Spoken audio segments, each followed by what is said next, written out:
Se você gosta disso, crava o dedo no like. Aproveita e aperta o botão do retweet, se você está assistindo pelo X, manda o programa nos seus grupos, manda para o do Bessias, né? Acho que a gente tratou do que tinha que tratar. O próximo passo nessa ordem lógica é lidar com a cadeira que o Bessias está querendo ocupar, que é o Supremo Tribunal Federal.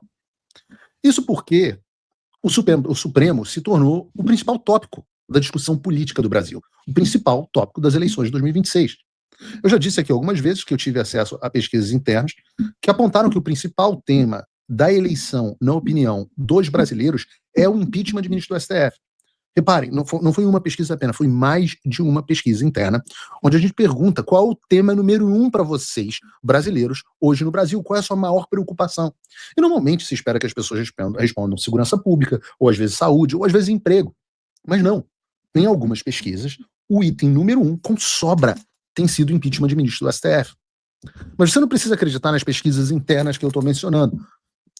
Se você pegar, por exemplo, a pesquisa de abril do Instituto Meio Ideia, que é o instituto esquerdista do Pedro Doria, você vai ver, por exemplo, que os brasileiros pensam que a maior ameaça à democracia no Brasil é a concentração de poder no judiciário. 42,5% das pessoas responderam que essa é a principal ameaça. 26 pontos à frente do segundo lugar, que também é sério, mas que é a corrupção dos políticos. Isso era impensável no Brasil, que inflava um boneco com a figura de super-herói de um juiz, que era o Sérgio Moro. Em 2015, 2016, 2017, tinha boneco de super-herói de um juiz que combatia a corrupção. Hoje, 42... Olha, veja a transformação social, é assustadora. Hoje, em primeiro lugar, 42,5% das pessoas disseram que a concentração do poder na mão do judiciário é a principal ameaça à democracia no Brasil. E a corrupção dos políticos caiu 26 pontos. Pesquisa do Meio Ideia, pesquisa do Instituto Esquerdista.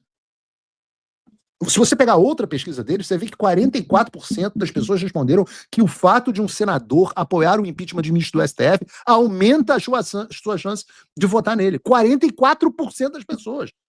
Não existe nenhum marcador de voto tão poderoso quanto esse na eleição. Por isso a hashtag que estava correndo hoje era votou no Messias, perdeu a eleição. E não é só o Meio Ideia. Você pode pegar também o Datafolha. Segundo a pesquisa deste mês do Datafolha, 75% dos brasileiros concordam que os ministros do Supremo Tribunal Federal têm poder demais. É o mesmo percentual, por sinal, de pessoas que afirmam que os brasileiros confiam menos no STF do que no passado.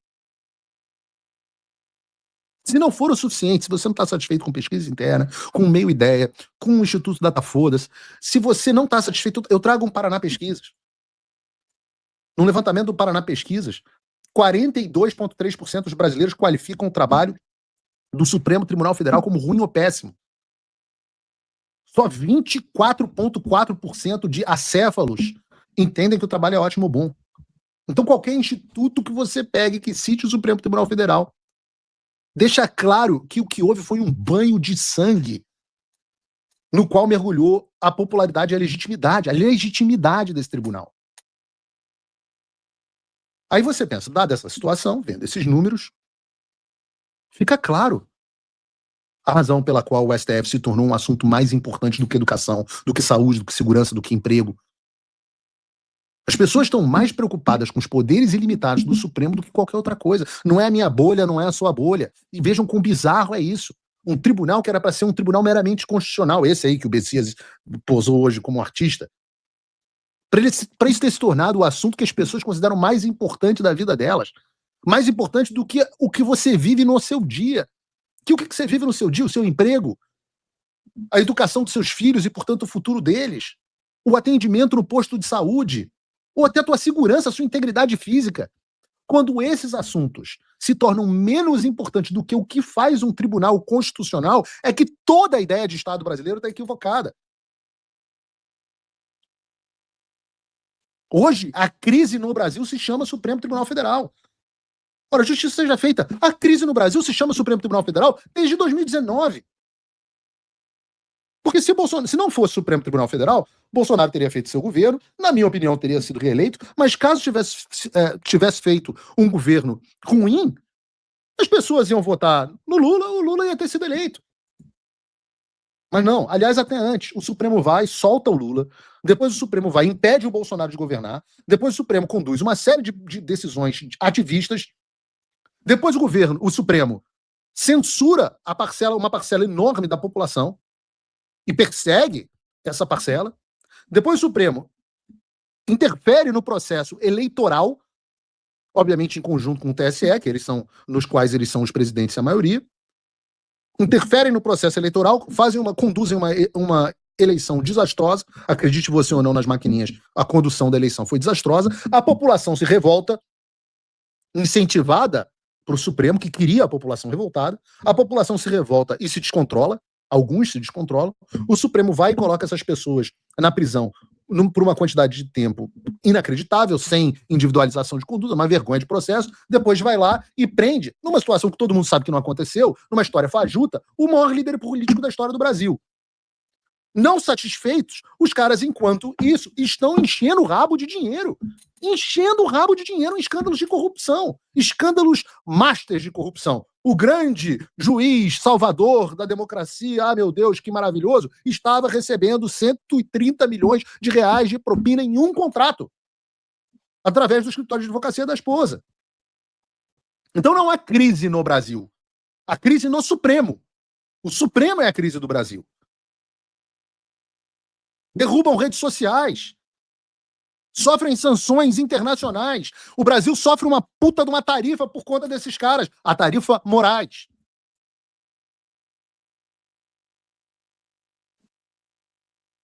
Pessoas têm seus vistos cancelados.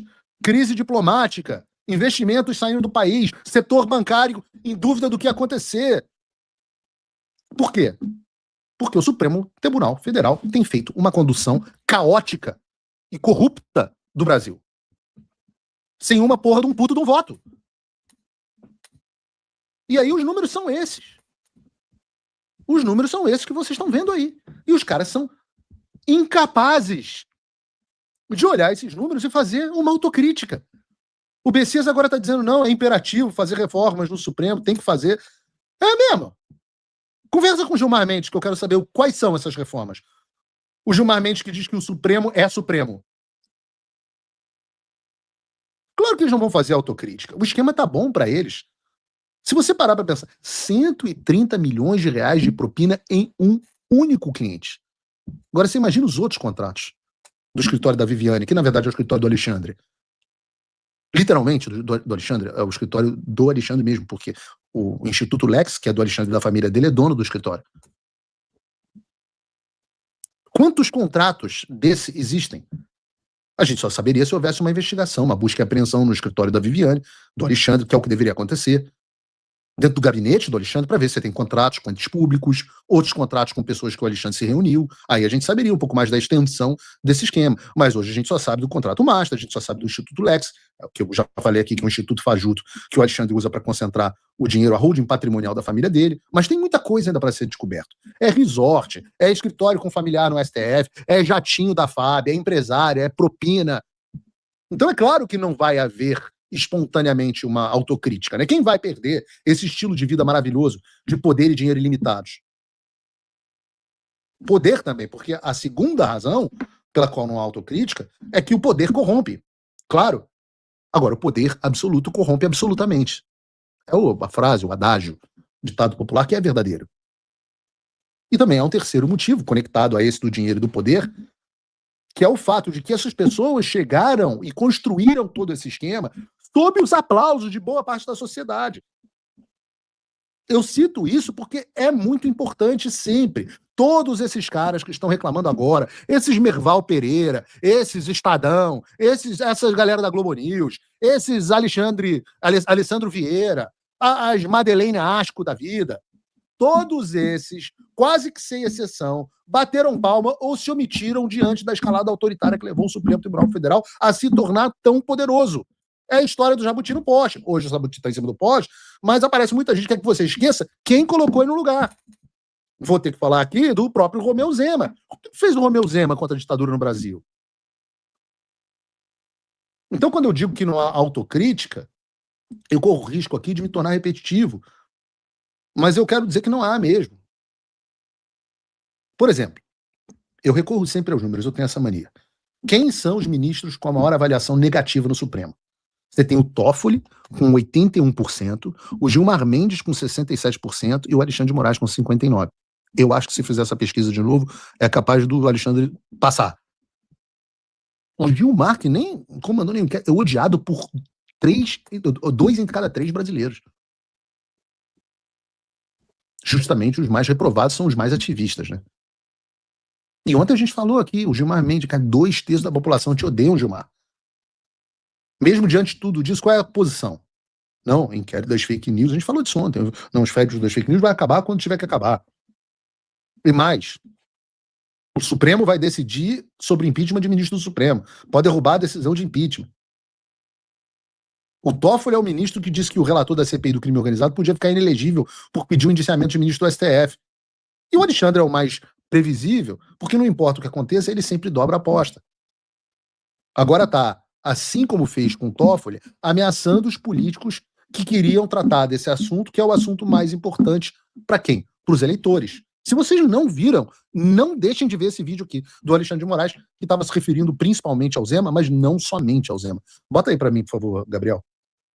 Tais como, atualmente, em relação ao parlamentares, como atualmente em relação ao próprio Supremo Tribunal Federal e a ministros dessa casa, onde políticos que não têm voto necessário para atingir as candidaturas que querem, acabam querendo ofender o Poder Judiciário, acabam querendo ofender a honra, a dignidade dos membros do Poder Judiciário, utilizando-nos como escada eleitoral. Obviamente, e recentes pesquisas mostraram isso, recentes mesmo, de ontem mostraram isso, esses políticos que pretendem, ao invés de discutir saúde, educação, segurança pública, ao invés de discutir o que fizeram em seus mandatos, como fizeram, o que fizeram de bem, se é que fizeram, o que fizeram de mal, se também é que fizeram, querem pegar uma escada numa suposta polarização contra o Supremo Tribunal Federal, não com críticas, mas com agressões verbais. Presta atenção nisso. Suposta polarização. Ele começa dizendo números. Meu amigo, Alexandre, os números estão aqui de como o Brasil odeia vocês. O Brasil odeia vocês, não é uma suposta polarização. Aliás, até é suposta. Porque não há polarização, pressupõe que há 2 polos. Agora entendi o que você está querendo dizer, pensando melhor aqui. Polarização significa que há 2 polos, o polo que adora vocês e o polo que odeia vocês. Só há um polo aqui. 81% das pessoas querem que o Toffoli vá para a PQP. 60% dos brasileiros querem que você vá para a BQP. 2 entre cada 3 brasileiros querem que o Gilmar se exploda.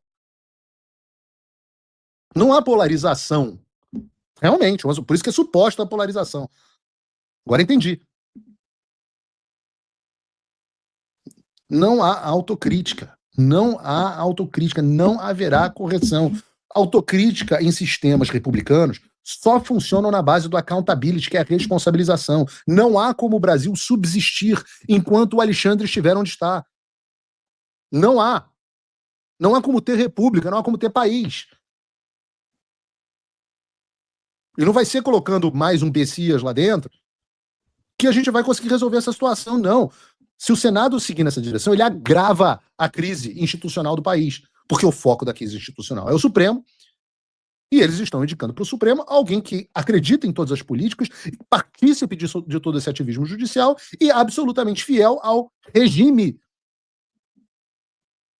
Agora, reparem, bota de novo o vídeo do Alexandre aqui, que eu vou botar só um pedaço dele. Reparem esse trecho aqui, no final. Federal, não com críticas, mas com agressões verbais. Não com críticas, com agressões verbais. E eu já falei isso aqui com vocês. O truque é semântico. Por quê? Como disse o Messias na sabatina hoje do Supremo, todo mundo pode fazer críticas.